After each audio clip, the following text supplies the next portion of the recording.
এই ভাইয়া ভাইয়া, চল চল চল চল চল। আর কি হলো, তোমরা আবার নামলা কেন? আসলে হয়েছে কি, আমার আব্বু আজকে তাড়াতাড়ি বাসায় যাইতে বলছিল জরুরি কিছু ওষুধ নিয়ে। আর বকুল ম্যাডাম, আপনাকেও কি ওষুধ নিয়ে বাড়িতে যেতে হবে? আরে আমার শরীর তো অনেক আগে থেকেই খারাপ। তুমি এক কাজ করো, তুমিও নেমে আসো, আমরা কালকে ঘুরে বেড়াবো। তোমাদের জন্য তো আমি আমার নৌকা ভ্রমণ ক্যান্সেল করতে পারবো না। তোমরা যাও। চাচা, বোট ছাড়েন। আরে বস, কি অবস্থা, কেমন আছেন?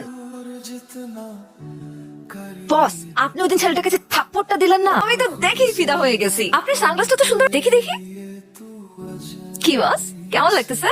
বস, আপনি বাইকটাও কিন্তু সেই চালান, হেভি এন্ট্রি নেন আপনি। আমার তো দেখেই সুন্দর লাগে। আপনি কি আমাকে বাইক চালানো শেখাবেন? এক কাজ করি, আমরা কালকে বাইকটা চালানো শিখি।